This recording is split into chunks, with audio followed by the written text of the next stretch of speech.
Funding for Shaperless is provided by Squarespace, the sponsor of today's video. 2024 was the year the Sonic Movie 3 came out, and I loved the hell out of it, but guys, come on, there's a lot of great movies that come out every year. Please don't get mad at me for not including it on this list. In the past, I've been a little dismissive of the potential the Sonic movies have to make my yearly movie lists in the intro. So if it makes you feel better, I will say that this year, I did consider it. I rewatched the final act like 10 times. I think that's a pretty good indication that I very much loved the movie.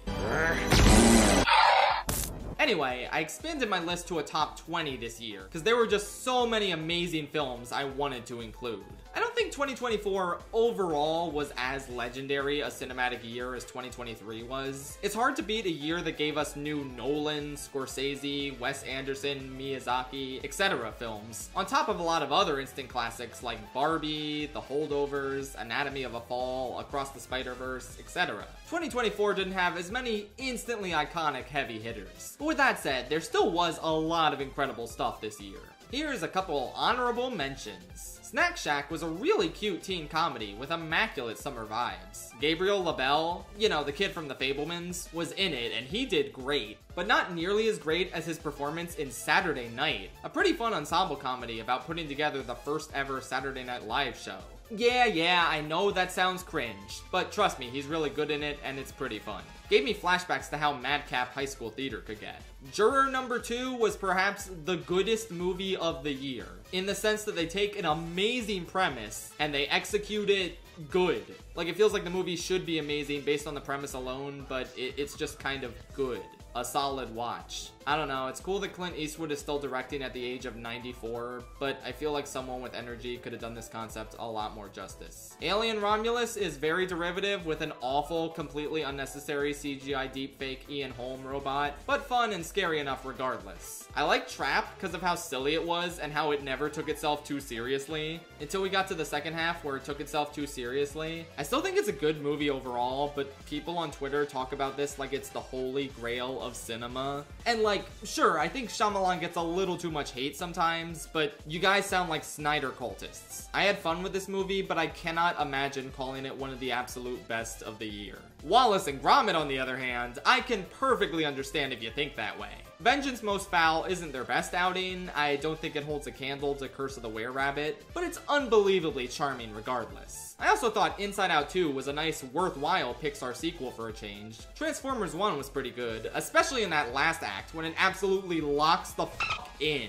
And of course, I have to mention Flow. A truly amazing feat of wordless storytelling, where every animal has a distinct and memorable personality without ever having to talk. This is the exact kind of movie a lot of animation fans say they're craving. So you gotta put your money where your mouth is and check this one out. This leads me into one last thing I want to say as a preface to all this. If you saw my Moana 2 post-credit scene analysis a few months ago, you'll know that I regret not encouraging large chunks of my audience to experience more challenging films in the past few years. So if you watch these yearly best of videos, you can just be like, oh, I wonder where he ranked this certain animated film. Please, I'm begging you, actually pay attention to all the other movies I talk about. There is an incredible wide world of cinema out there that I experience every year, but only ever talk about once a year on this channel, since animated movies are historically the best things to invest the time and effort it takes to make a video in. I've got plans to start addressing that this year by sprinkling recommendations for other more obscure animated movies in these videos. But with this one, all I've gotta say is pay attention to everything I recommend. Seek these movies out and watch them if they interest you. Expand your cinematic palette with some of the amazing experiences you can get out of the films on this list that are not animated. Promise me you'll do that, and then later in the video, I promise I'll talk about the wild robot, okay? Anyway, let's kick off the top 20 and stuff. Whee! 20. I saw the TV Glow has Tooks and Fanny in it, and that makes me really happy. This movie is a bit of a slow burn, and it took a while for it to really click with me. But once you figure out what it's actually about, it's like, oh, damn, that's really cool and clever. Taking a trans allegory to such a narrative extreme is a really creative choice that perfectly illustrates the anxiety a lot of trans people must be feeling. It's more of an uneasy and uncomfortable watch than it is a genuinely scary one. But damn, have I not been been able to get that one scene at the birthday party out of my head. It reminded me a lot of when Mr. Krabs freaks out at the Krusty Krab and admits he took SpongeBob's boots. It's also cool to see Justice Smith in something where he really gets to show his range as an actor. I've liked him in franchise stuff over the years, but it's cool that he got a pretty meaty role for a change here. Pretty good movie for the first half that becomes richer and better the longer it goes on and the more it unravels. 19! Nickel Boys is a stylistically bold film, being filmed mostly in first-person perspective that switches between the two main boys. I appreciated what a big swing this was, and it made the film a lot more visually interesting than others I've seen this year. But I also feel like this was its main weakness for me. I found it rather hard to get emotionally invested in a lot of scenes because of the filmmaking style. It either clicks with you or it doesn't, and yeah, I don't know if it did, unfortunately. But at the same time, it's impossible to deny the devastating impact of this story, brought to life with unique and chilling edits, and mysterious flash-forwards that constantly keep you guessing about their true nature. It's hard to believe this film just barely snuck into Best Picture and didn't get any technical nods like editing or sound. Hell, I'd honestly taken it Best Director over most of the other nominees. I guess maybe its unconventional style didn't click with a ton of Academy members, and that's fair enough considering how it didn't fully click with me. But I like when movies take bold risks, and this is an excellent example of that.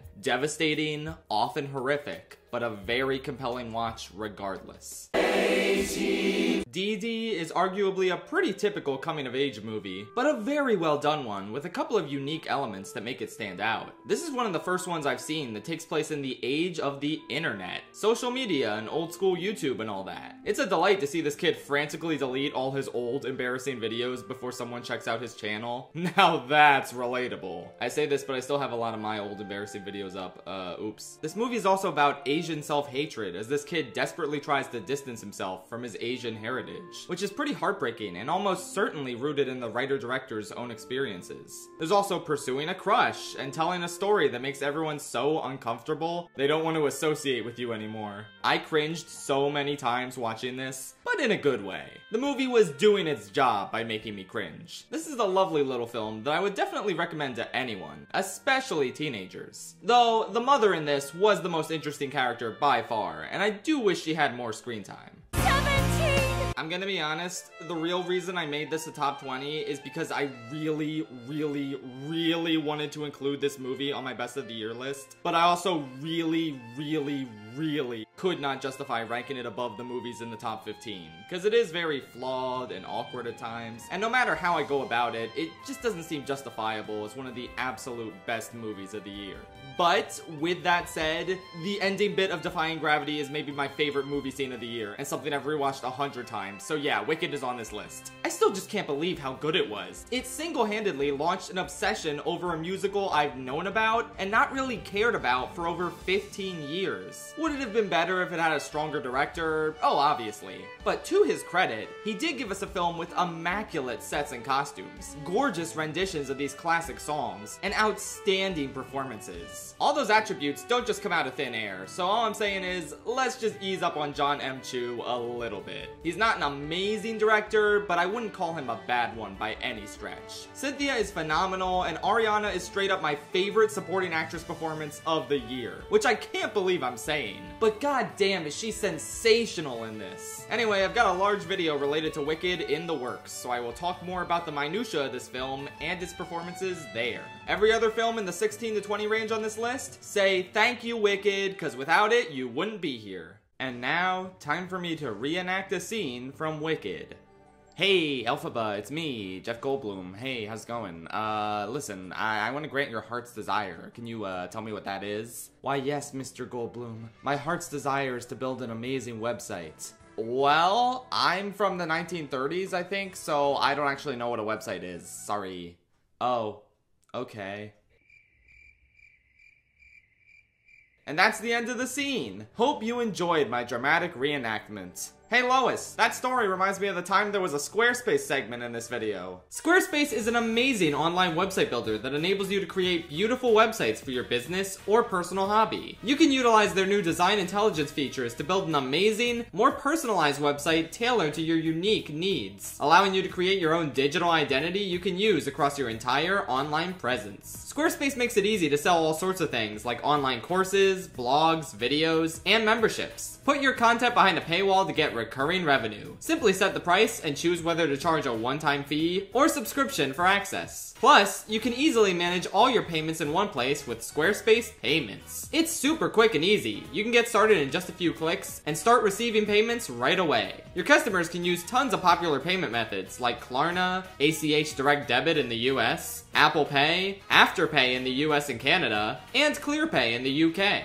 Check out squarespace.com for a free trial. And when you're ready to launch, go to squarespace.com/jfrillis to save 10% off your first purchase of a website or domain. 6 feet. A Different Man is a very interesting dark comedy about a man with a facial condition who assumes it's ruining his life and preventing him from forming meaningful relationships. Until he takes a drug that cures him and he assumes everything is going his way. But then he meets another guy with the same facial condition, and this guy has more riz than anyone who has ever lived, and everyone loves him, and so the first guy gets super jealous. Oh my god, it's a fun time. Bit of a slow burn, but once it gets going, it's really engaging. It reminded me a lot of Charlie Kaufman's work.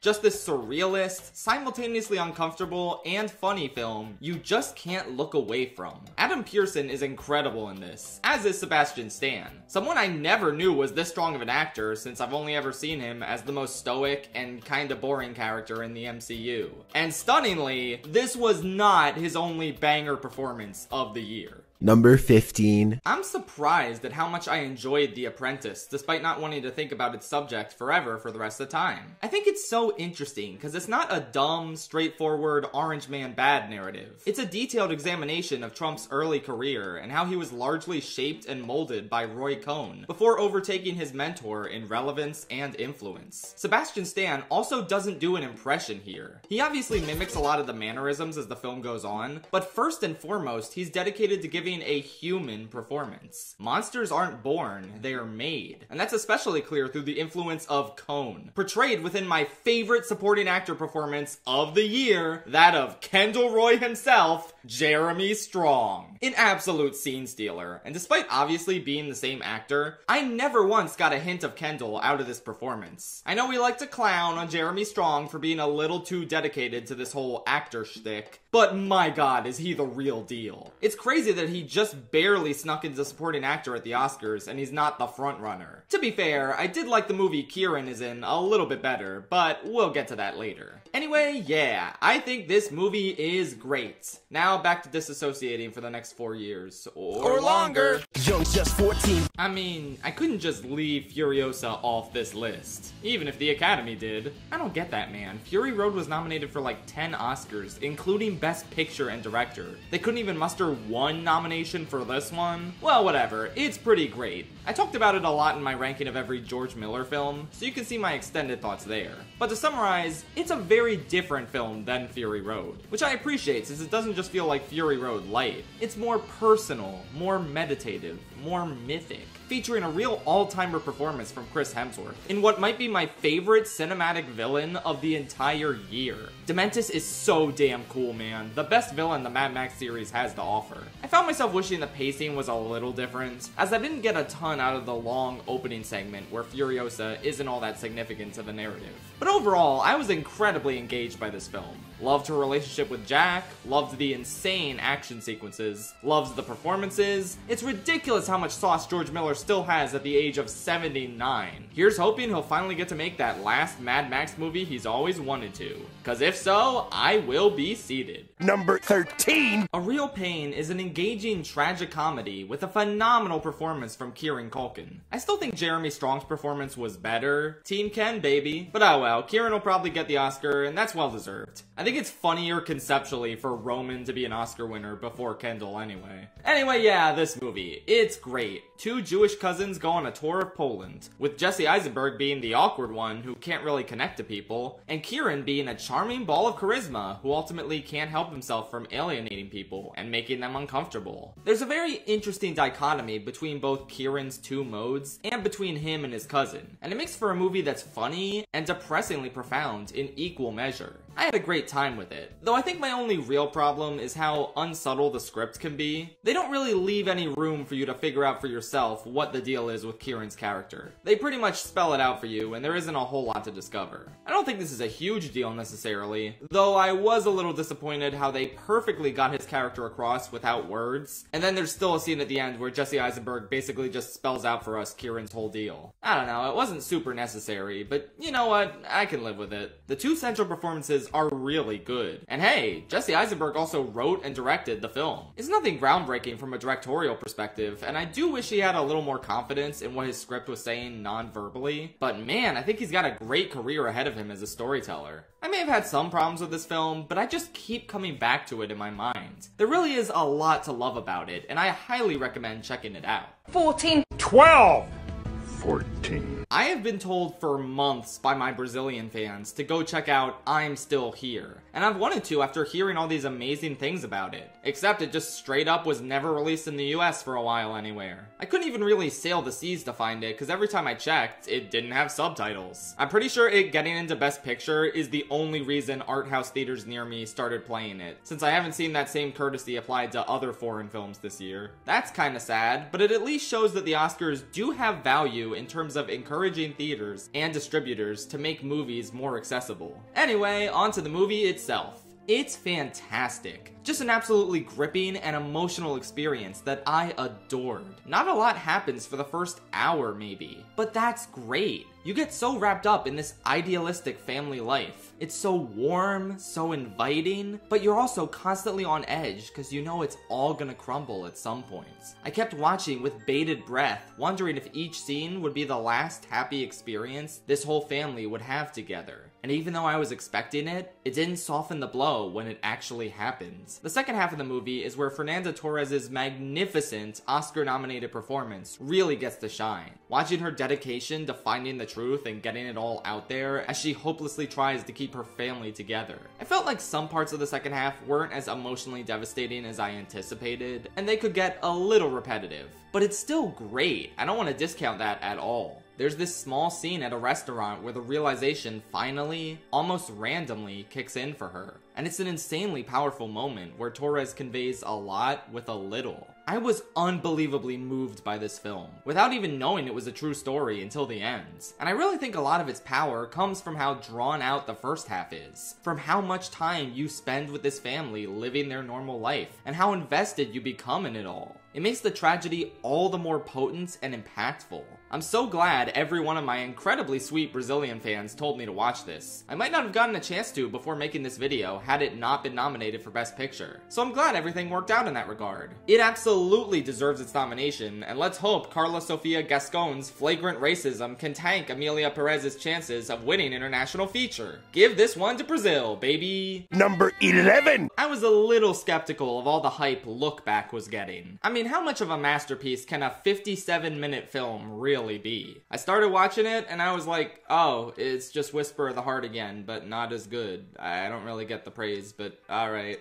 And then you find out what the movie is actually about, and it all starts to click. Yeah, Look Back deserves the hype and then some. It's a powerful meditation on how this sort of situation affects you mentally, making you wish your life went differently, and wondering if things would have been better had you never grown close with someone. It's really hard to discuss this movie without delving into its central conceit, but like, come on. If you know what the movie's about, you know I can't spoil that. It's equal parts depressing and genuinely sweet, though there are a couple things that hold it back a little for me from ranking higher. Obviously, it is very short compared to movies that inherently have more depth that an extended runtime will allow. And like, yeah, I know why it's short. I get that the runtime directly ties into the theme of the movie. It just makes it a little hard for me to justify ranking it higher. I also hate to say this, but I just don't know if Fujimoto's art style really suits this kind of story for me. It's great in something that's rougher around the edges like Chainsaw Man, but watching this, I couldn't help but feel that I would be more attached to the more beautiful scenes if they were done in a different art style. That's just me being picky though. I think Look Back is outstanding. Not perfect, but definitely definitely something that's gonna stick with me for years. And damn it, I really want to read Shark Kick now. It sucks that it isn't real. Alright, now for the movie that I don't think a single other person on YouTube has in their top movies for 2024 list. Just indulge me for a bit. Baby Assassins is a film series about two assassins who are not babies. I know, what a ripoff. But they are, in fact, baby-faced teenage girls. They go through everyday teenager life in Japan, and it's cute and quirky. But also, they viciously murder people and get into some of the rawest fight scenes in modern cinema. I really like these movies, and the main two characters are fun. But the biggest problem with the first two is that they're just not paced very well. The majority of the movie is just them goofing off and being silly, which is nice, but they don't really leave a lot of room for their stories to be told. There's also a bit less action than I would like. For a series that's basically John Wick meets iCarly, they lean a lot more into the iCarly shenanigans in these first two movies. There's also a lot of long takes, which are pretty cool, but you get the feeling maybe they're going on for too long. Like the actors are just improvising a scene together and they put it in the movie unedited. And it's like, yeah, I guess it's impressive that the shot is still going, but that's the only impressive thing about the shot. I don't know. Baby Assassins 1 is a 7 out of 10 for me, and Baby Assassins 2 is a 7 out of 10 also. I kinda like them both equally. They're well worth checking out, and I love the concept, but they're not the greatest things in the world. So why the fuck am I talking about Baby Assassins right now instead of one of the best movies of 2024? Well, my friends, 2024 saw the release of another installment in this saga. The third movie that completes the trilogy, Baby Assassins: Nice Days. And holy shit! Every complaint I had about the first two movies is gone in this one. It's infinitely more tightly scripted and directed. The main characters are still quirky and fun, but they're actually in the middle of an exceedingly deadly, high-stakes plot, with a villain who's legitimately menacing. This is the first time it feels like they're in real danger. It's just an unbelievably exciting and consistently thrilling watch. I also can't get the last scene of this film out of my head. It's very simple, but just so sweet and memorable. There's not much else to say. It's just a very straightforward, but masterfully done action film. And you really owe it to yourself to get into this series. Start with the first two, obviously, and even if they're not your thing, know that this banger is waiting at the end of the tunnel. And apparently there's a Baby Assassins TV show? What? I haven't been able to find it online anywhere, but goddamn, it probably would have been near the top of my TV show ranking for last year as well. Oh my god, Baby Assassins is so cool. Alright, back to the other movies you've probably actually heard of. Number 9. Honestly, I kinda forgot Challengers came out this year. It genuinely feels like a lifetime ago. But obviously, it deserves a spot among the top 10 best films of the year. Academy. Fuck you! It's an incredibly exciting watch, and I don't even like tennis, or any sport really. But tennis serves as a perfect vehicle to watch Zendaya's master manipulator play these two former best friends like a fiddle. The performances are all top notch. Zendaya probably gives the best one, but I am just so damn thrilled to see Mike Feist really make a name for himself in Hollywood. Yeah, you guys loved him when you first saw him in Spielberg's West Side Story. I've been in the trenches, man. I've been there since Dear Evan Hansen. He wowed me then with a relatively unflashy and thankless role, and now he really gets to shine in Hollywood productions. But enough about him, man. Did you see the POV "You Are the Tennis Ball" shot? Unbelievable how good the cinematography is here, as well as the score. Truly outstanding stuff. So, you know, thanks for nothing, Academy. Fuck it!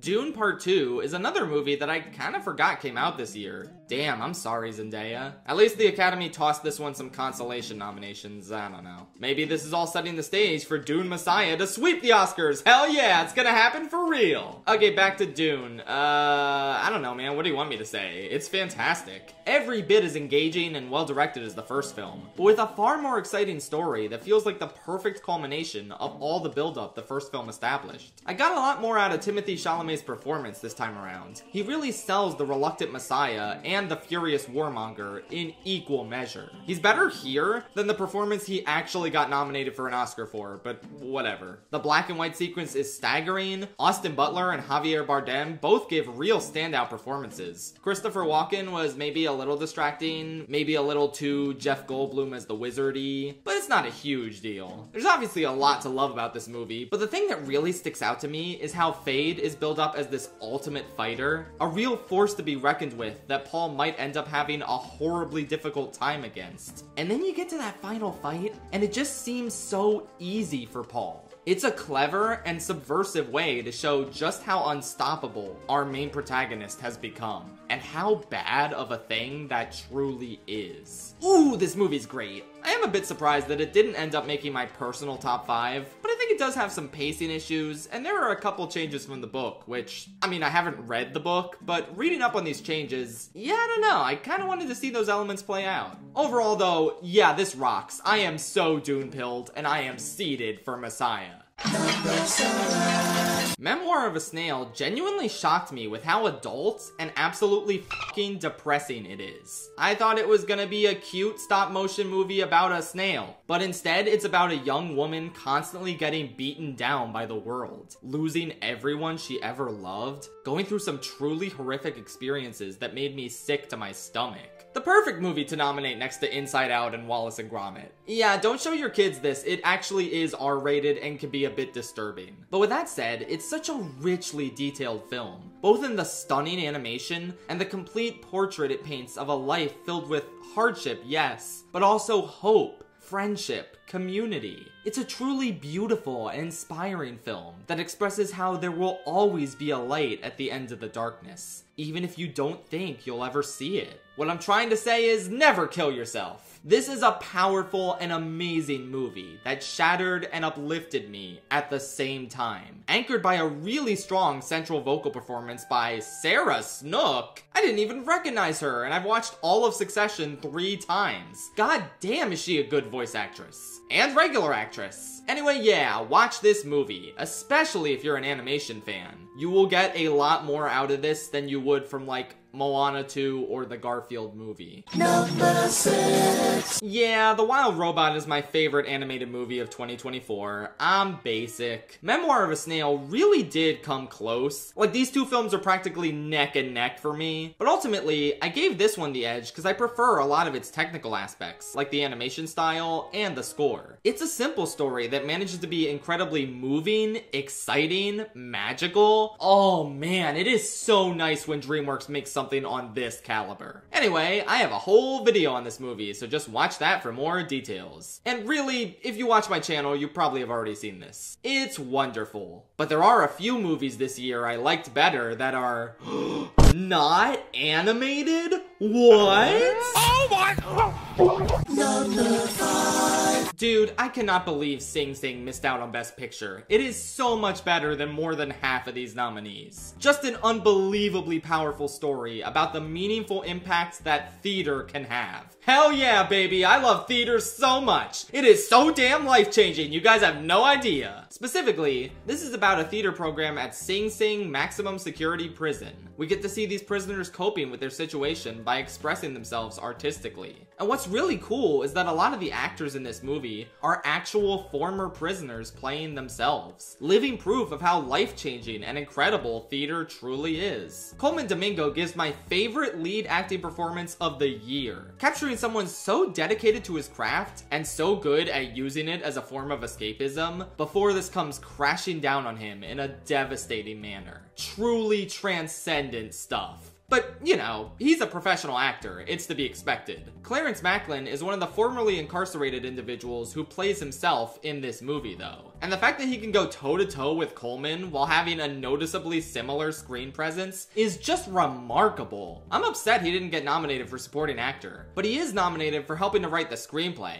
which is awesome. Man, this movie is just so damn powerful. Maybe a little twee at times, maybe a little too positive, but you know what? I think we needed a damn positive prison movie for a change. Absolutely something special that you should really check out if you love theater. Please, you guys, please take this recommendation to heart. It's such a wonderful and accessible movie that anyone can enjoy, but especially theater kids will get a lot out of this. Number 4. The Substance is one of the least subtle movies I've ever seen in my life. Every point it wants to make is something screamed at you at max volume. And yet, I think that's kind of brilliant.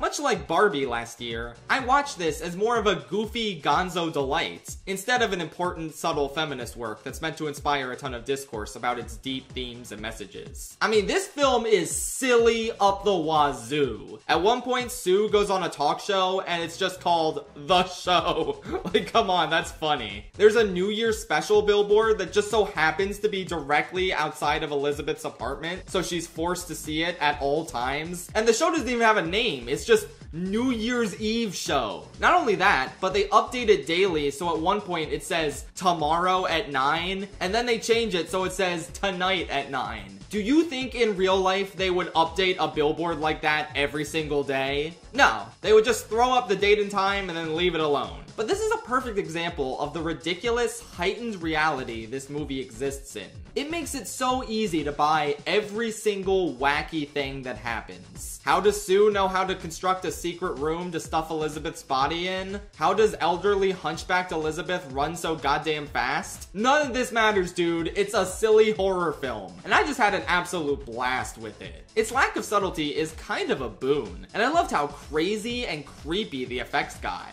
I love that this is an Oscar movie. It earned all of its nominations, especially Best Director. Oh my god. And to its credit, the stuff it says about unrealistic beauty standards and the self-hatred the beauty industry inspires in women isn't wrong. Demi Moore has a lot of depressing scenes in this, especially that one scene where she decides not to go on her date with Spark Brushel from Ace Attorney. I can't be the only one who got those vibes from him, right? Anyway, yeah, this is awesome. I avoided it for a while because body horror freaks me out, but it was worth it. The only downside after watching this is now I find rotisserie chicken really disgusting. A sad, unintended consequence. Do you know how good a movie about a sex worker has to be to get me, an asexual man, to adore it? Anora is one of the most fun movies of the entire year. Perfectly transitioning from a plucky romance to a madcap comedy to a devastating gut punch by the end. Mikey Madison is an absolute star here, imbuing a character who's maybe a bit underwritten with a vivid and fiery personality, just based off of the way she physically reacts to what's going on around her. She's probably my choice for the best leading actress performance of the year. Yes, for those of you keeping score at home, that's Coleman Domingo, Mikey Madison, Jeremy Strong, and Ariana Grande. All of whom are nominated for their respective categories, all of whom probably won't win. Maybe Ariana, but that's it. Oh well, I can live with that. Back to talking about Peak. This is such a vivid and stylish movie about a woman aspiring high before her dream comes crumbling down due to the detachment the upper class feels towards the lives they have the power to toy around with. It's almost fable-esque, perfectly fitting the Cinderella metaphor the movie presents towards the middle. It's also an absolute riot, filled to the brim with so many hilarious scenes. Even if the middle wild goose chase does go on a bit too long, I mean, it's still hysterical throughout, so it's not the end of the world. The devastating conclusion is what really makes this film, however. By far my favorite ending of the year. A perfect showcase of the real trauma she was inflicted with mentally and emotionally, and how a couple acts of basic humanity and kindness can't undo said scars. The theater I saw this with was roaring with laughter throughout most of the movie, but then remained dead silent during that ending. Oh my god, I cannot recommend Anora enough. Even though I'm a massive fan of this film, I don't necessarily think its Best Director nomination was justified. I mean, Dune and Nickel Boys definitely deserved it more, since I know for a fact that those directors would not let the absolutely atrocious way this guy pretends to use a video game controller stand. I'm sorry, that is the worst fake gameplaying I've ever seen in my life. Everyone involved in the making of this movie should be ashamed. Ever since I was first invited to see this movie at the Jim Thorpe Film Festival in 2023, I knew this was gonna be something special. I knew, just based on how amazing it was, and the crowd's reaction, that if this movie just got the chance to be seen by a wide array of people, they would absolutely love it too. And boy was I right. I set that thing up 15 years ago. Hundreds of beavers, baby! It had its wide release this year. It counts for the purposes of this list. You know it, you love it, hopefully. I made a whole video talking about it, so you can check that out. And really, I'm just unbelievably proud that I got to follow this amazing creative team since before the movie's release. Back to when I first saw Lake Michigan Monster and got astounded by the incredible, low-budget filmmaking and comedic chops these guys have. Back then, I could only really talk about how great the movie was with my circle of friends, despite my video's best efforts to get it more attention. But now, it feels like my video wasn't necessary to get people's eyes on this movie at all. It's everywhere. Everyone is talking about and loving it, and I'm beyond thrilled to see that happen. It's free on YouTube and Tubi, motherfucker. Go watch it right now. I also talked about it at length on Citizen Howl's podcast alongside him and William, so go there if you want to hear more details from me. I really wanted to name this as my favorite film of the entire year. Like, that would have been so funny and honestly well deserved. But there was one other movie that came along and shattered my expectations in order to take the top spot. Robert Eggers, you goddamn madman. As someone who wholeheartedly believes The Lighthouse was the single best film of 2019, this guy's latest ever waking nightmare of a horror film has got to be the best film of 2024 for me. Nosferatu. Okay, everybody in the comments, get those SpongeBob jokes out of your system now. Nosferatu. Okay, you got it? Good. This is a movie so dripping with atmosphere, so legitimately and unexpectedly shocking and terrifying that I actually started crying at some points. Do you know what level a movie has to be on to make me cry out of fear? That doesn't happen. But holy shit, the oppressive atmosphere, the sheer terror that stretches across every inch of this masterfully crafted film cannot be overstated. Bill Skarsgård's performance as Count Orlok is impeccable and imposing, beyond unrecognizable and absolutely unforgettable. Nicholas Hoult does great work as usual, but Lily Rose Depp is a genuine star in the making. A nepo baby who legitimately has the sauce to make it big outside of that fact. I would love to see her in more stuff because I believed every minute of her performance. Absolutely magnificent. Academy, there's still time to rescind the racist lady from your nominations and give it to Lily instead. As a massive Willem Dafoe enjoyer, this is also one of his more enjoyable supporting roles in a couple years. I love how he's the only competent character in the film pretty much, and you can tell he's clearly having a ball. A super great fit for this material, no doubt. But really, the main reason this is my favorite film of 2024 is because it just feels like such a fully realized vision for gothic horror. I can't imagine a better way this admittedly simple, yet compellingly gut-wrenching story could have been told. It's kind of like a dark, fucked up version of Princess Kaguya in a way. And much like that movie, sometimes you don't need an overly complex narrative in order to be engrossed by the masterful atmosphere concocted by a filmmaker at the absolute top of their game. This movie just seeps its way into you. It gets under your skin while you're watching it, and it never breaks its hold of you. Much like how the Count never breaks his hold of Ellen. It's shocking, it's spellbinding, it's an absolutely magnificent filmmaking achievement. And this is coming from someone who's not even a big horror enthusiast. Obviously, I respect the genre a ton, but it's just usually not my thing. Oh, but there are plenty of exceptions. Like The Substance, like The Lighthouse, and especially like my favorite film of 2024, Nosferatu.